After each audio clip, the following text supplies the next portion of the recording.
जी, सबको screen share हो रही है? Yes ma'am. अच्छा, इस एक्सपेरिमेंट में हम लोगों ने ऑसिलोस्कोप से मेजरमेंट सीखनी है कि ऑसिलोस्कोप से सिग्नल के वेरियस पैरामीटर्स की मेजरमेंट किस तरह करना है। ठीक है।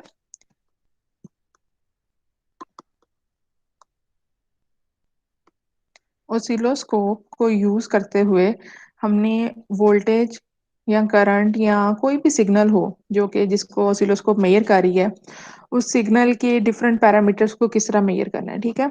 आप लोगों की जब हार्डवेयर पे भी लैब हुई थी तब मैंने आप लोगों को ऑसिलोस्कोप दिखाई थी। ठीक है। ऑसिलोस्कोप याद है ना आप लोगों को क्या होती है? याद है? जी मैम।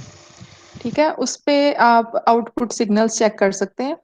आपकी जब ये अब हम जो कि एसी सर्किट एनालिसिस पढ़ रहे हैं तो इसमें मोस्टली हम साइन वेव से डील कर रहे हैं। तो आपने किसी सर्किट के अंदर जब इनपुट वोल्टेज साइन वेव का दिया है तो मुख्तलिफ पॉइंट्स पे जब आप आउटपुट वोल्टेजेस चेक करेंगे या मुख्तलिफ पॉइंट्स पे आप करंट चेक करेंगे, ये वो भी कोई सिमिलर वेव होगी, साइनोसाइडल टाइप, या थोड़ी बहुत हो सकता है उसके अंदर डिस्टर्बेंसेस हों, तो लेकिन वो सिमिलर वेव होगी।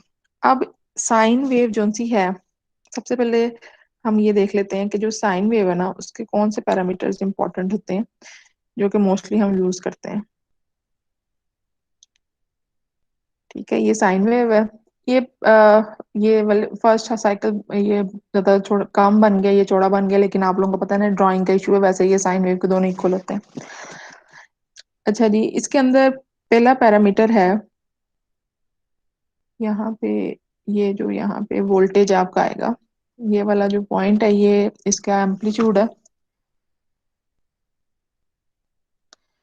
काइंडली सब लोग क्लास टाइम पे ज्वाइन किया करें ताकि बीच में बार बार स्टूडेंट्स को एडमिट करने की जो इंटरप्शन होती है ना वो ना हुआ करे।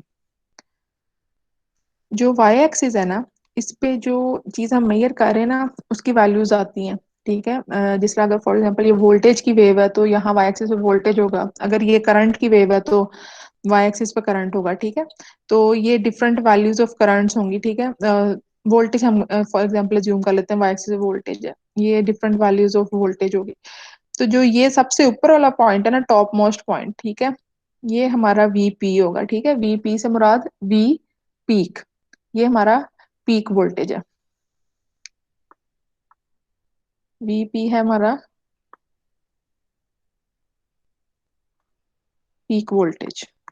एक इसका ये पैरामीटर हो गया। ठीक है। पैरामीटर समझ लग रही है ना, पैरामीटर से मुराद उसके डिफरेंट वैल्यूज जो उसको करेक्टराइज करती हैं उस वेव को। ठीक है। ये एक तो इस वेव की पीक वैल्यू होती है। ठीक है। फिर इस वेव की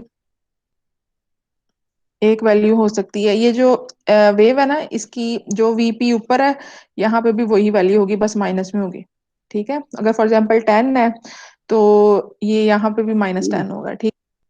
और ये जो वीक पीक वैल्यू है ना यही इसका वेव का एम्पलीट्यूड होता है। चूंकि एम्पलीट्यूड होता है कि जीरो से लेकर हाईएस्ट पॉइंट कितना है वेव का। ठीक है। तो ये जो पीक वोल्टेज है ना यही वेव का एम्पलीट्यूड है। एम्पलीट्यूड एक कह लें बहुत थोड़ी सी जनरल टर्म है। लाइक यहाँ पे चूंकि हम इलेक्ट्रिकल इंजीनियर हैं, ऐसे सर्किट एनालिसिस सब्जेक्ट पढ़ रहे हैं, तो हम लोग इसमें वोल्टेजेस से डील कर रहे हैं, तो उसमें हमने पीक वोल्टेज और इस तरह की टर्म्स यूज कर रहे हैं। लेकिन साइन वेव हो गई या कोई भी किसी किस्म की वेव होगी, ट्रायंगुलर होगी, स्क्वायर होगी, या कोई और सिग्नल हो गया किसी भी शेप का, तो वो ये एक जनरल चीज है ना, ये एक फिजिक्स की टर्म में समझ लें। ठीक है। तो जो सिग्नल्स या वेव्स है ना उनका जो जीरो से हाईएस्ट पॉइंट होता है उसको एम्पलीट्यूड कहते हैं। तो यहाँ पे एम्पलीट्यूड बेसिकली आपका पीक वोल्टेज है। तो ये दोनों चीज, दोनों टर्म्स का एक ही मतलब है, ये ऑल्टरनेटिवली यूज हो सकती है। ठीक है। एक हमारे पास ये पैरामीटर है। नेक्स्ट हमारे पास पैरामीटर है, एक जो यूज होता है आमतौर पर टर्म यूज होती है, वो है वी पी डैश पी। ठीक है। इसको कहते हैं peak to peak voltage, peak to peak voltage. ये सिंपल है। ठीक है। जितना आपका वी पीक वोल्टेज है उसका 2 टाइम्स होगा पीक टू पीक वोल्टेज। ठीक है। ये वो वाला वोल्टेज है कि इस पॉइंट से लेकर इस पॉइंट तक, यानी कि इस पॉइंट से लेकर इस पॉइंट तक जो है आपका फिजिकल डिस्टेंस, या ये कितने मैग्नीट्यूड है, ये बेशक माइनस में है लेकिन आप इसको माइनस लेना। आप फॉर एग्जांपल यहाँ से जब चलना शुरू हुए हैं तो ये सारी जो मेजरमेंट्स वाले ब्लॉक्स हैं, ये ऊपर तक जाके यहाँ तक आपका कितना मैग्नीट्यूड बनता है, ये वो है। तो जितना वी पीक ये ऊपर वाली साइड पे है और वी पीक ये नीचे वाली साइड पे है, तो टोटल यहाँ से लेकर यहाँ तक 2 टाइम्स वी पीक हो जाएगा। ठीक है।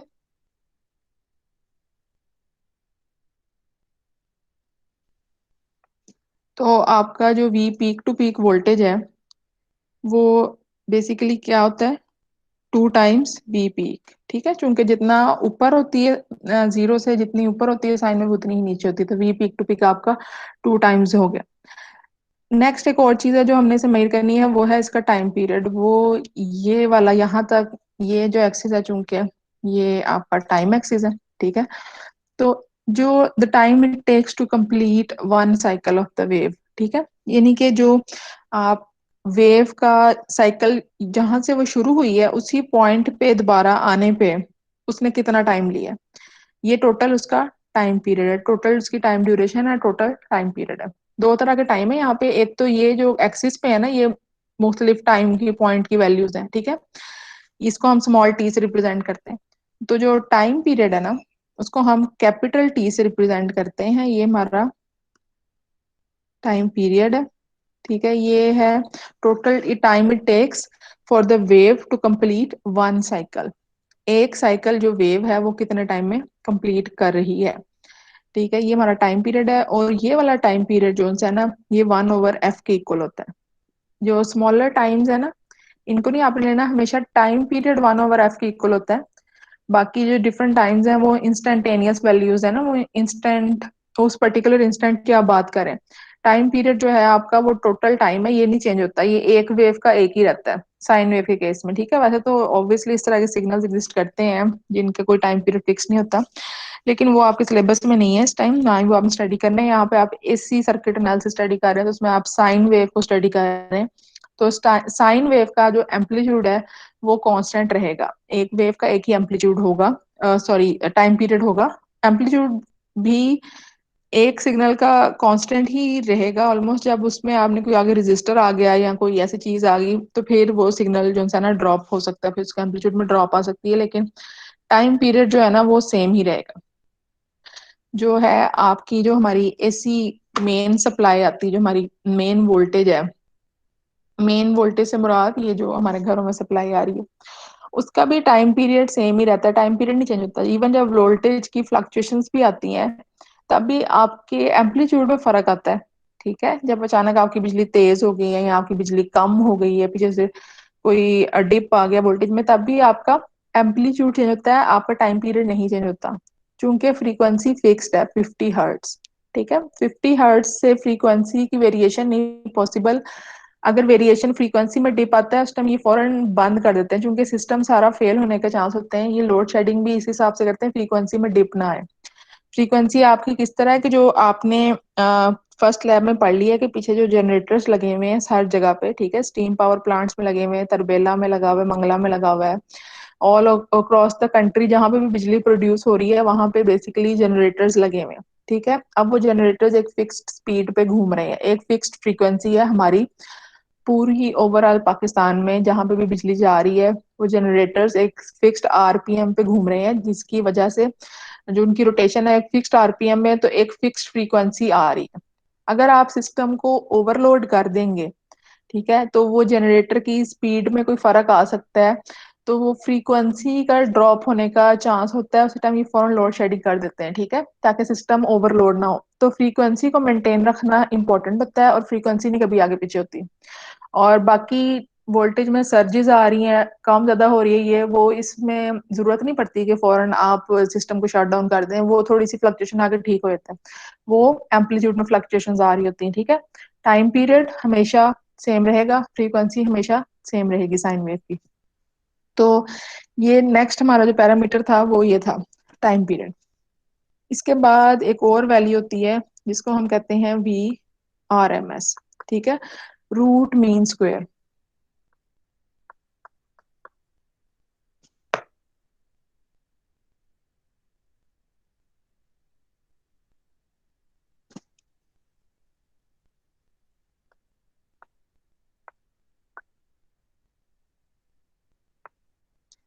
नेक्स्ट वैल्यू है हमारे पास root mean square.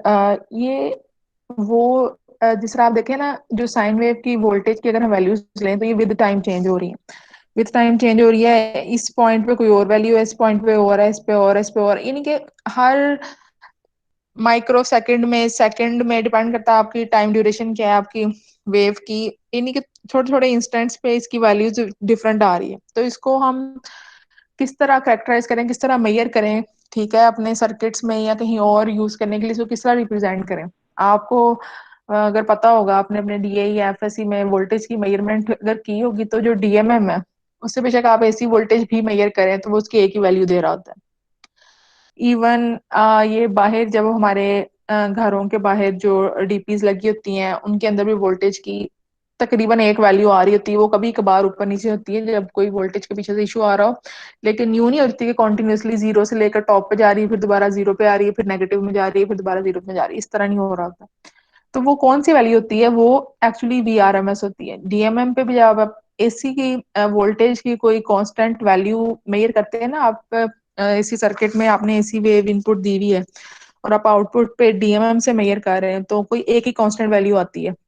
Changing value नहीं आती, एक ही आती है। वो कौन सी वैल्यू होती है, रूट मीन स्क्वायर वैल्यू, ठीक है, आपकी वीआरएमएस वैल्यू होती है।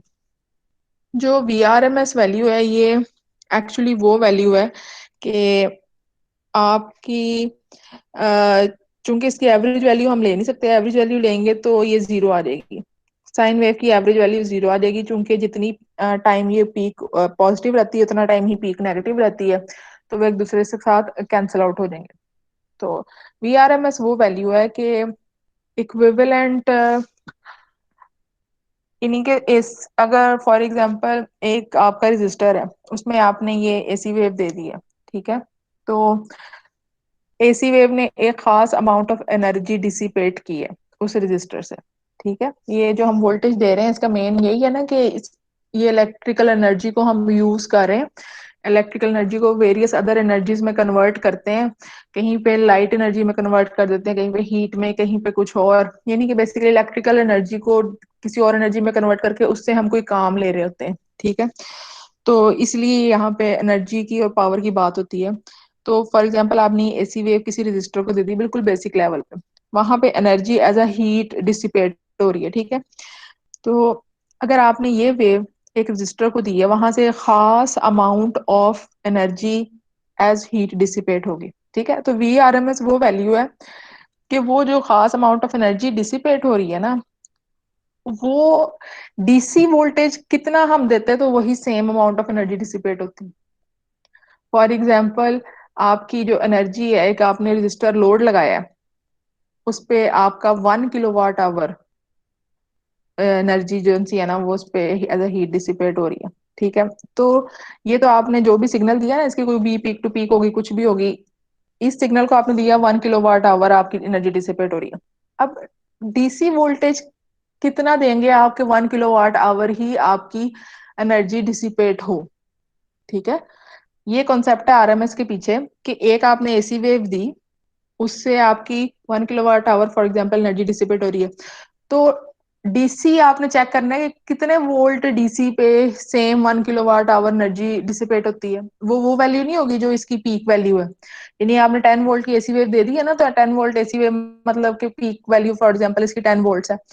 तो अब आप उसने जितनी एनर्जी डिसिपेट की है वो 10 वोल्ट डीसी नहीं उतनी एनर्जी डिसिपेट करेगा, 10 वोल्ट डीसी से ज्यादा एनर्जी डिसिपेट करेगा। तो आप डीसी की वैल्यू काम करके देखेंगे कि कौन सी वैल्यू पे एग्जैक्ट वही एनर्जी डिसिपेट होती है। ये वो है रूट मीन स्क्वायर वैल्यू, ठीक है। उसकी इक्विवेलेंट के सेम अमाउंट ऑफ एनर्जी जो सी है वो डिसिपेट कर रहा है क्या वैल्यू डीसी वोल्टेज की, तो वो एक किस्म का इक्विवेलेंट डीसी वोल्टेज का ये काम करता है कि जो सेम एनर्जी डिसिपेट हो, वो ये रूट मीन स्क्वायर वैल्यू होती है। इसके अलावा इसका मैथमेटिकल फॉर्मूला भी है इसको कैलकुलेट करने का, ठीक है। उसमें हम अपने फंक्शन का स्क्वायर लेते हैं और फिर उसके बाद उसकी एवरेज लेते हैं और फिर उसका वो स्क्वायर रूट ले लेते हैं, ठीक है। तो वो भी, उसको भी हम आगे जाके देख लेते हैं। फिलहाल ये मैंने आपको डिफरेंट पैरामीटर्स बताए हैं एक साइन वेव के। अब ये साइन वेव आप जब ऑसिलोस्कोप पे चेक करते हैं तो वहां से आप कैसे देख सकते हैं कि इसका, अच्छा क्योंकि ये आप समझ लेना, आपने मेजर करना है एक साइन वेव को, तो ये सारी चीजें आपके लिए अननोन होगी। अच्छा, उसको फिर आपने ऑसिलोस्कोप पे देखे, कैसे पता लगेगा कि इसकी पीक वोल्टेज क्या है, इसकी टाइम ड्यूरेशन क्या है, टाइम पीरियड इसका क्या है, इस तरह की चीजें आप किस तरह चेक कर सकते हैं। वो ये आपका एक्सपेरिमेंट नंबर 2 है कि ऑसिलोस्कोप को यूज करते हुए आप ये सारी मेजरमेंट्स किस तरह कर सकते हैं।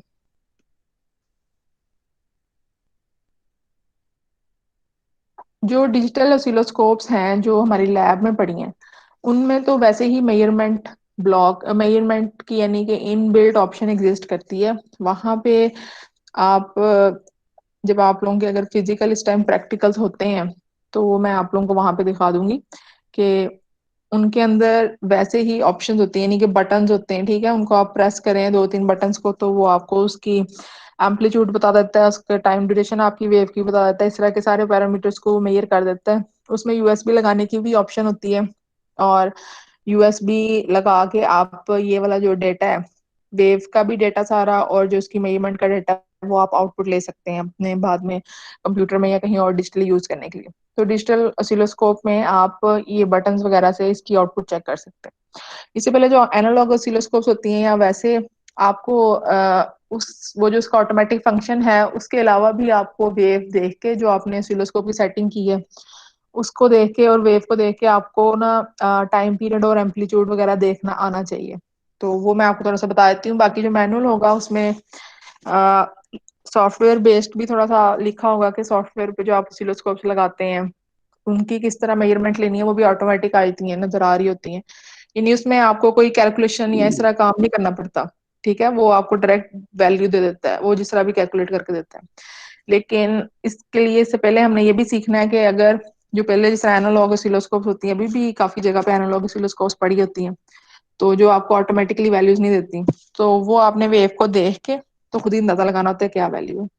अब ऑसिलोस्कोप जो सी है, उस पे आपने जब आउटपुट का सिग्नल उसके साथ कनेक्ट कर दिया, तो उस पर सिग्नल आने लग जाता है। सिग्नल के अलावा उसकी सेटिंग्स होती हैं, ठीक है। एक उसकी एम्पलीट्यूड की सेट मैग्नीट्यूड की सेटिंग होती है, ठीक है, उसको मैं एम्पलीट्यूड कह रही हूँ। एक यहाँ इसका एम्पलीट्यूड नहीं, इसको हम कह देते हैं वाई एक्सिस, ठीक है। एक उसकी वाई एक्सिस की सेटिंग होती है, और एक उसकी टाइम एक्सिस की सेटिंग होती है। ये सेटिंग क्या होती है, वो ये गोल सी नॉब होती है उस पे, ठीक है। ये नॉब होती है जिसको आप रोटेट कर सकते हैं, यहाँ पे डिफरेंट वैल्यूज लिखी होती है, मतलब डिपेंड करता है कौन सी ऑसिलोस्कोप है। 2 लिखी हो सकती है, 2, 4, 5, 10, इस तरह करके वैल्यू लिखी होती है। ये आप इसको घुमा सकते हैं, ठीक है। ये आप वाई एक्सिस की वैल्यूज सेट कर सकते हैं। इसी तरह टाइम एक्सिस की भी वैल्यू होती है, एक नॉब होती है, यहाँ पे टाइम लिखा होता है, सर 2 ms मिली सेकेंड हो गया, 4 मिली सेकेंड, यहाँ पे जाके 1 सेकेंड, 2 सेकेंड, इस तरह हो सकती है। तो ये जो नॉब है ना, इसको आप घुमा के ना टाइम की सेटिंग कर सकते हैं। ये किस चीज की सेटिंग है कि ऑसिलोस्कोप बेसिकली आपका क्या चीज है, एक ग्राफ है। अब तक आप लोगों को ग्राफ ड्रॉ करना तो आ ही गया होगा। एक तो आप लोगों ने पहले भी सीखा होगा, पहले नहीं भी सीखा तो अब आपने अगर एक्सपेरिमेंट नंबर 1 को खुद किया है तो आप लोगों को ग्राफ ड्रॉ करना आ गया होगा, ठीक है। ग्राफ के अंदर क्या होता है कि ये बॉक्सेस होते हैं इस तरह।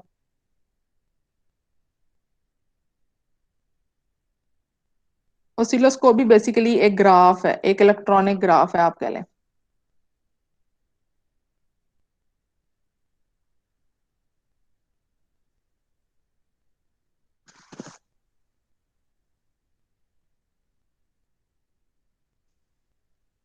ये डिजिटली एक तो ड्रॉ करने में थोड़ा सा इश्यूज आते हैं, तो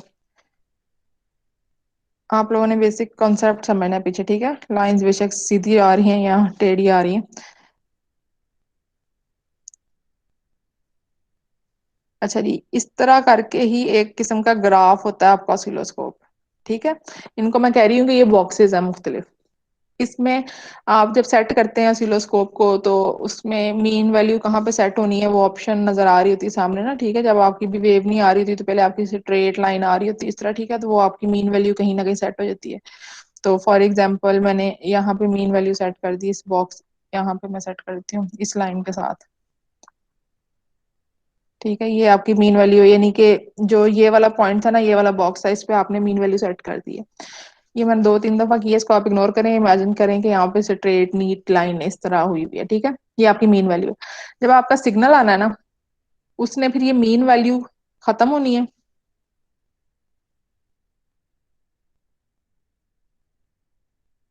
ठीक है, वो मीन वैल्यू खत्म होनी है और उसी मीन वैल्यू के हिसाब से ना आपका सिग्नल इस तरह आने लग जाना।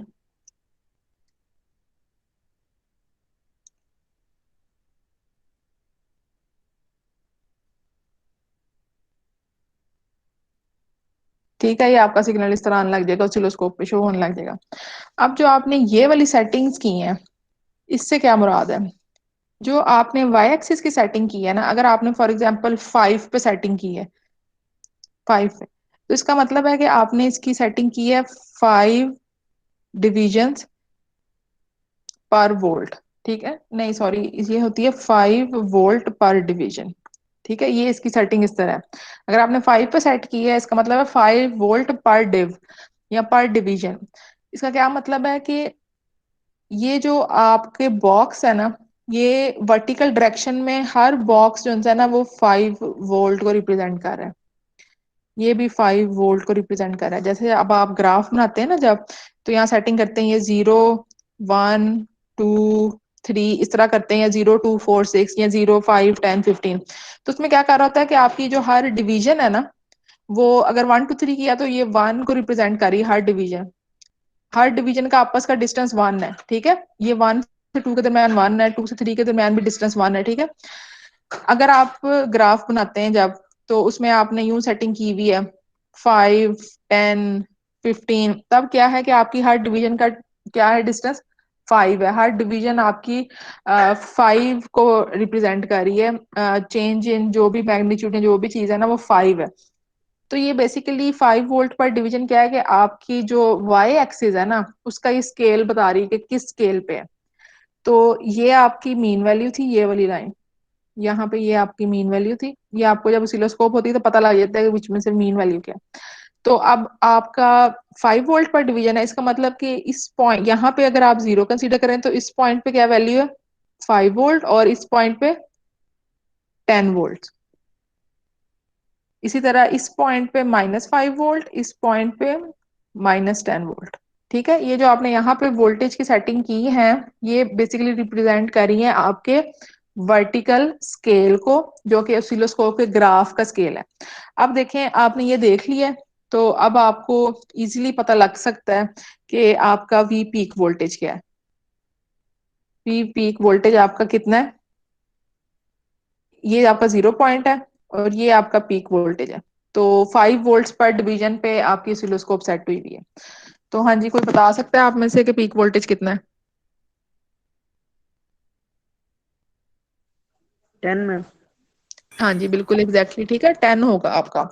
ये आपकी वर्टिकल स्केल जब आपको पता है, तो आपके लिए वी वोल्टेज, पीक वोल्टेज उनसे है ना, वो मेजर करना बिल्कुल आसान है। ठीक है, तो वी पीक टू पीक इसका कितना होगा? 20 होगा, ठीक है, क्योंकि 10 वोल्ट ही ऊपर वाली साइड पे, 10 वोल्ट ही नीचे वाली साइड पे। तो 2 times V peak to peak इसका 20 वोल्ट होगा। ठीक हो गया। इसी तरह टाइम एक्सिस की जो आपने सेटिंग की है ना, ये भी इसी चीज को रिप्रेजेंट करती है। फॉर एग्जाम्पल, इसकी सेटिंग कर दी है 4 मिली सेकेंड है, ठीक है। तो इसका मतलब है 4 मिली सेकेंड, मिली सेकेंड पर डिवीजन। यानी कि हॉरिजॉन्टल स्केल में आपका एक बॉक्स जो है वो 4 मिली सेकेंड को रिप्रेजेंट कर रहा है। यानी इस साइड पे जो आपकी एक्स एक्सिस की वैल्यूज हैं, ये वो आपकी 2, 4, 6 हो सकती है, 1, 2, 3 कुछ भी हो सकती है। तो ये उसके बीच वाले डिस्टेंस को रिप्रेजेंट कर रहा है। यानी कि यहाँ पे आपने ये वैल्यू अगर 0 ली है, तो ये 4 होगी, ये होगी आपकी 8, ये होगी आपकी 12। आप यहां से ले सकते हैं, अगर इसको आपने 0 लिया है तो ये 0 होगी, ये 4 होगी, ये वाली 8 होगी, ये वाली 12 होगी, ठीक है। तो इससे आप क्या फाइंड कर सकते हैं? Total time period. तो टाइम पीरियड के लिए आप टाइम पीरियड एक पीक से शुरू हो, ये हमारा फॉर एग्जाम्पल पीक यहाँ पे आ रही है एग्जैक्ट, तो दूसरी पीक तक जाएं तो ये भी आपका टाइम पीरियड बन जाता है। क्योंकि एक साइकिल ही देखना है ना आपने, एक पॉइंट से शुरू हुए दूसरे पॉइंट तक, ये भी आपका टाइम पीरियड बन जाता है। या आप इस 0 पॉइंट से शुरू हो यहाँ से शुरू हो तो नेक्स्ट जब वही सेम 0 पॉइंट आ रहा है, यानी कि नेक्स्ट वही जब सेम पॉजिटिव वाला 0 पॉइंट शुरू होने लगा है, तो एन उस टाइम तक आप जाए, तो ये वाली चीज भी आपका टाइम पीरियड है। ये दोनों चीजें सेम है, दोनों सेम है। अब नंबर ऑफ बॉक्सेस काउंट करें इसमें और इसमें। 1,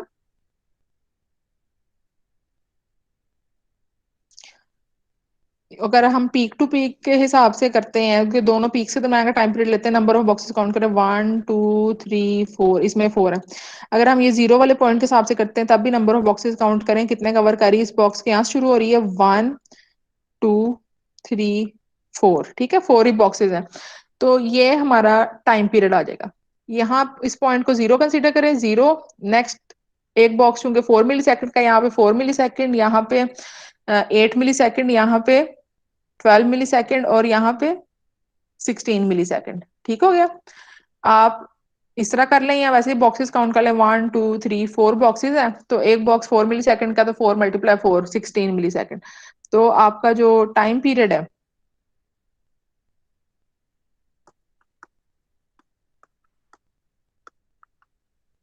वो आपका is equal to T is equal to 16 millisecond आ गया। ठीक हो गया। टाइम पीरियड आपका 16 मिली सेकंड है, और फ्रीक्वेंसी आपकी फिर क्या हो जाएगी, 1 over time period is equal to 1 divided by 16 millisecond. तो मिली का मतलब 0.016 सेकंड। ठीक है, आपने ये याद रखना है कि जब भी फ्रीक्वेंसी कैलकुलेट करनी है हर्ट्स में आती है चूंकि, तो आपने जो टाइम है ना उसको सेकंड में लिखना है। तो ये आपकी फ्रीक्वेंसी आ जाएगी। तो ये आपको क्लियर हो गया कि अब एम्पलीट्यूड कैसे मेजर करना है, यानी कि peak voltage, peak to peak voltage, और टाइम पीरियड को, कोई भी वेव आपकी ऑसिलोस्कोप पे आ रही हो तो ऑसिलोस्कोप की साइड पे सेटिंग दी होती है, वो बेसिकली उसकी स्केल की सेटिंग होती है, तो उससे आप मेजरमेंट कर सकते हैं। ठीक है।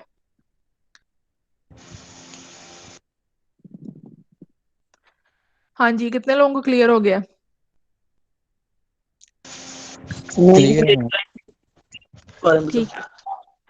किसके बारे में कोई क्वेश्चन पूछ रहे थे? आपकी आवाज कट गई है। यस मैम, ये 16 टाइम पीरियड। अच्छा, आपको एम्पलीट्यूड की समझ लगी थी कि एम्पलीट्यूड किस तरह कैलकुलेट किया 10 वोल्ट?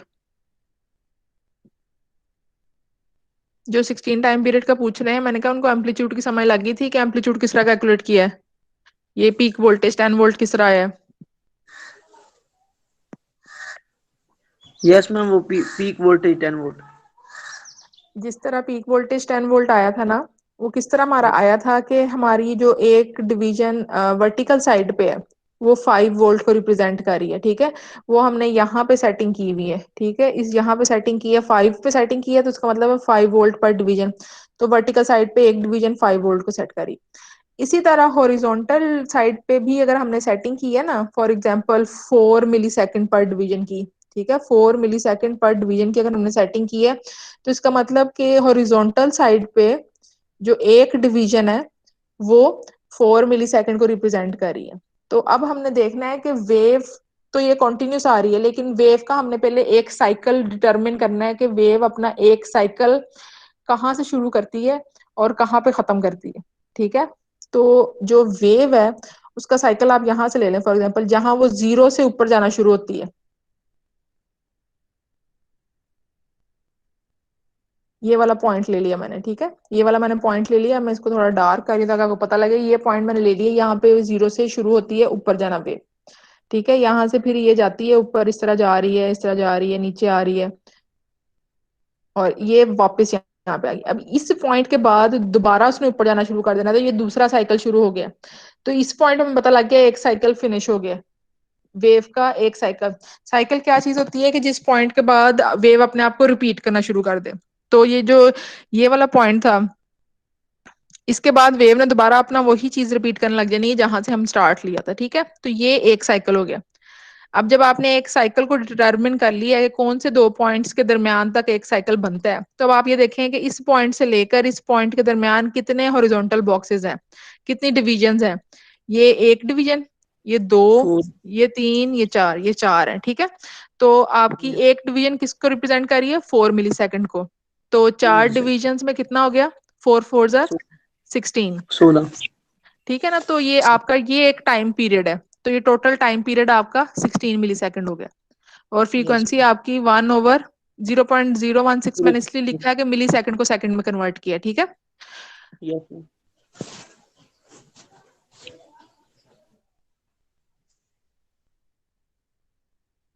और समय लगी आप लोगों को बात अब यस क्लियर मैम। हो गया? ठीक है, ये आप लोगों को मैनुअल मिल जाएगा, ठीक है। उसके अंदर यही होगा। अब जो वीआरएमएस है ना, ये आप लोगों की कह लें एक किस्म की असाइनमेंट है कि आपने इसको इंटरनेट से रिसर्च करना है कि वीआरएमएस किस तरह कैलकुलेट करते हैं। और उसके लिए आपको पीक वोल्टेज चाहिए होती है। और ये साइन वेव का बहुत ही आसान है, बहुत ही आसान वैल्यू। शायद आप में से किसी को पता है कैसे करते हैं वीआरएमएस कैलकुलेट? अभी चलें, किसी को नहीं पता? बहुत ही ज्यादा आसान है।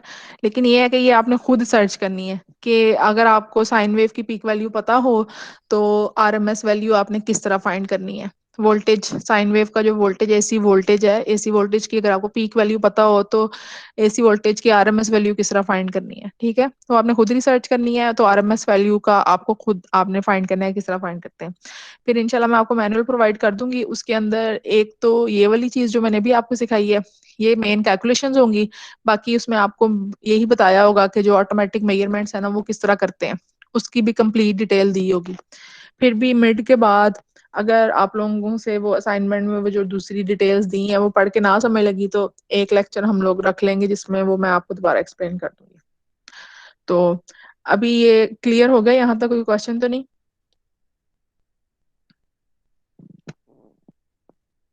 No ma'am. ओके।